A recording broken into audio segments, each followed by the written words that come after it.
Comment trouver et choisir un mentor?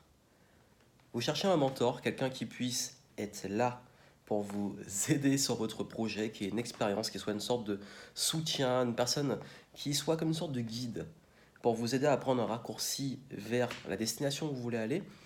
Comment trouver un mentor et surtout, quel type de mentor choisir? Sur quoi se baser pour choisir le bon mentor?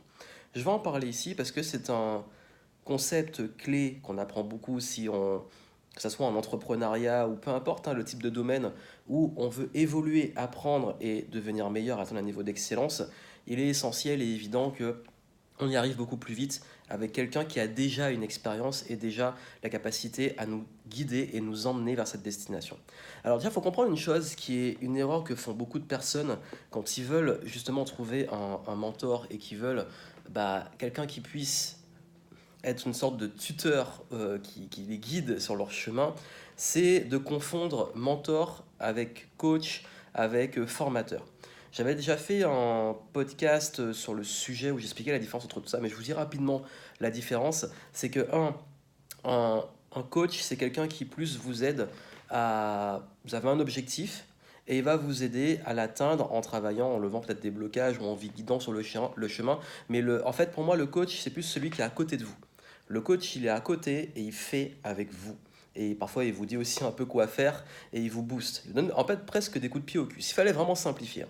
Et puis, il peut aider aussi à faire l'introspection, lever des blocages, etc. Le formateur vous transmet des compétences et vous fait justement développer des savoir-être, des savoir-faire. Donc, on passe plus sur la transmission de savoir et de connaissances. Et le mentor, pour moi, c'est plus une sorte de... comme un drone qui vous suit. Et qui vous guide et qui vous dit, qui vous donne un certain recul. Bien entendu, on peut combiner, on peut avoir un formateur coach qui soit mentor, on peut avoir un mentor qui soit coach, etc. Mais je veux dire qu'il faut se rappeler, le rôle du mentor. Le mentor est avant tout là pour vous donner un recul et une expérience que peut-être vous n'avez pas. Si je prends l'exemple d'un de mes premiers mentors qui a été l'un de mes chefs de stage quand j'ai voulu lancer ma boîte, c'était quelqu'un qui, en fait, m'a pas coaché, il m'a pas formé, il m'a offert des livres et tout, certes, mais il m'a plus guidé en me disant, voici mon expérience, voici ce que je vis, voici ce que j'ai vécu, comment prendre, enfin, quand passer à une décision, il va m'aider à prendre la bonne, il va m'aider à me poser les bonnes questions, comme parfois certains coachs aussi, il va m'aider aussi à quand je suis bloqué dans une situation, me donner le recul, parce que trop près du problème, je vois pas les solutions, mais surtout m'amener plus à chercher les solutions. En fait, c'est ça. C'est que le mentor est là pour une sorte de guide, comme si vous envoyez un drone qui voit un peu plus là où vous voyez pas, qui a plus de hauteur, d'expérience. Et c'est l'image que j'aime donner au mentor. Et par rapport à ça, bien entendu, un mentor, vous devez le prendre, enfin choisir un mentor, et parfois c'est aussi les mentors qui vous choisissent.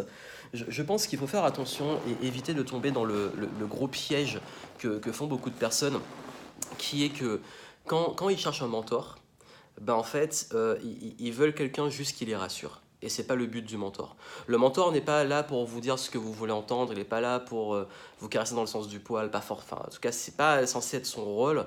Et si vous voulez que quelqu'un vous dise ce que vous voulez entendre, en fait, ça va pas être productif. Autant quand même qu'un coach ou qu'un formateur, vous pouvez pas attendre de quelqu'un qui va vous accompagner, vous aider, qui vous dise ce que vous voulez entendre. Vous devez avoir quelqu'un qui dise ce que vous devez entendre, pas ce que vous voulez entendre. Et c'est là que vous devez être dans le bon mindset.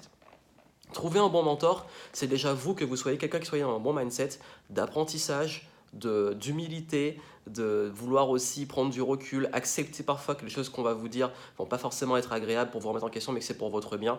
Et ça, c'est ultra important d'être dans un mindset de progression, d'évolution, d'apprentissage. Si vous pensez tout savoir, si vous pensez que vous attendez un super secret, que vous attendez trop de la personne, ce ne sera pas même agréable pour le mentor. Ensuite, bien entendu, qui trouver comme mentor? Comment choisir un mentor? Déjà, il n'y a pas obligé d'avoir un mentor, vous pouvez en avoir plusieurs. Tout dépend en fait du type d'expérience dont vous avez besoin. Moi, je dis, en tout cas, comment je choisis mon mentor et comment je vous recommande de faire. J'aime bien choisir quelqu'un et une personne qui soit clairement, et je dis bien qui soit, vous avez dit, pas qui soit là où je veux être. Mais pas forcément qu'il soit là où je veux être de façon globale, ça peut être le cas, mais sur un point de la vie, un point spécifique sur lequel j'ai envie de travailler. Un exemple très simple.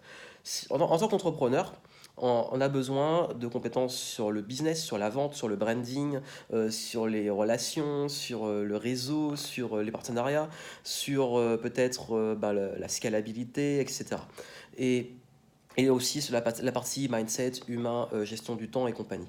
Forcément, si vous prenez un mentor juste pour ce qu'il a, et si je prenais quelqu'un qui, je dis, ok, je veux quelqu'un qui est devenu milliardaire, multimillionnaire à un niveau qui me ferait rêver, et que je vois cette personne a un style de vie qui me plaît pas, qui travaille tout le temps, qui est tout le temps au téléphone, tout le temps dans un bureau, etc.